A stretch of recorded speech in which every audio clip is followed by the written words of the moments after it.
Good morning Mansi this side. That's a very very important observation, क्योंकि लगातार global triggers, factors, FIS की selling, ये सारी चीज़ें ऐसी सामने आ रही है कि जो सबसे इम्पॉर्टेंट चीज़ है वो नज़रअंदाज होती है। और ऐसे में हमारे व्यूवर्स को ये वापस से ध्यान दिलाना कि नतीजों का सीज़न चल रहा है, तिमाही नतीजों पर सेंटिमेंट कैसे उभर कर आ रहे हैं, लॉन्ग टर्म में यही एक इम्पैक्ट क्रिएट करेगा। Thanks for that. लेकिन साथ साथ कुछ ही घंटों में इनफैक्ट एक कंट्री, एक देश जो कि ग्लोबल पॉपुलेशन का महज 4% कंट्रीब्यूट करता है, लेकिन दुनिया की जीडीपी का ऑलमोस्ट 24% कंट्रीब्यूट करता है, अपना प्रेसिडेंट चुनने जा रहा है। ऑफकोर्स दिसंबर में फाइनल रिजल्ट्स हमारे सामने होंगे, लेकिन एक बात ये भी है कि इलेक्शन से ठीक पहले सिग्निफिकेंट इम्पैक्ट ग्लोबल मार्केट्स पर, इमर्जिंग मार्केट्स पर नजर आते हैं।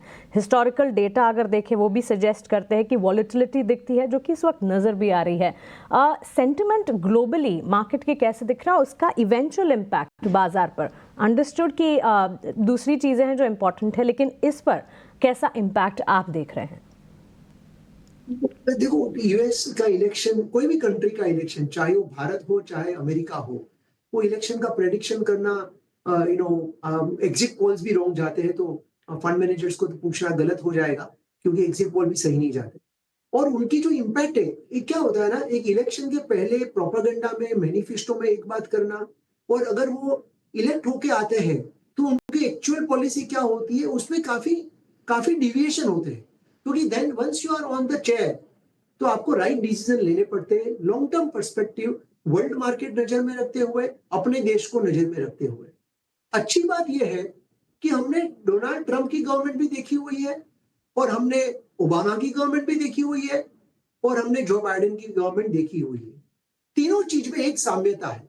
अगर आप भारत की बात करें तो तीनों इंडिया फ्रेंडली रहे हुए, चाहे पोजीशनिंग और पोस्टर कभी कभी एग्रेसिव हुआ रहेगा, जैसे डोनाल्ड ट्रंप ने उनके टाइम पे बताया था कि टू व्हीलर पे इतनी बड़ी इंपोर्ट ड्यूटी इंडिया क्यों रख रहा है, अमेरिका से हम टू व्हीलर इंपोर्ट क्यों नहीं कर पा रहे।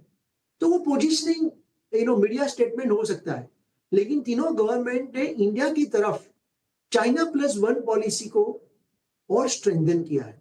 वो चालू किया था डोनाल्ड ट्रंप ने, और उसको कंटिन्यू किया जो बाइडेन ने। सो मुझे नहीं लग रहा है कि वो ओवरऑल जो उनका स्टैंड है चाइना प्लस वन रिलेटेड, वो मुझे लग रहा है कंटिन्यू रहेगा। तो इंडिया के लिए इट विल बी न्यूट्रल और इट कैन बी पॉजिटिव। जो रिस्क फैक्टर है, जो मार्केट को सबसे बड़ा रिस्क लग रहा है कि क्या वो चाइना फ्रेंडली हो सकते हैं।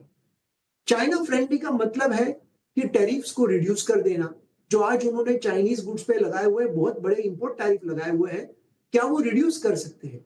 वो सबसे बड़ा इंडिया के लिए रिस्क हो सकता है। लेकिन ये रिस्क बुक्स पे रहेगा जब तक ये, और ये it will continue to remain risk, you can't do anything about it, क्योंकि वो टैरिफ्स है और कभी भी कोई भी गवर्नमेंट चेंज कर सकती है। ये रिस्क का एक ही सॉल्यूशन है कि अगर इंडिया अपनी जो इंडियन कंपनीज है, अगर वो अपनी कॉम्पिटिटिवनेस बढ़ा देती है, अपने कॉस्ट पे कंट्रोल करके और कॉम्पिटिटिव हो जाते हैं, दैट्स द ओनली वे कि you can be globally competitive. तो मुझे कोई बहुत बड़ा अदरवाइज नेगेटिव नजर नहीं आ रहा है from the India perspective. It can be positive, how big positive it can be वो आने वाला वक्त ही बताएगा, once policy gets announce, but otherwise it is going to be neutral to positive for Indian economy and Indian market.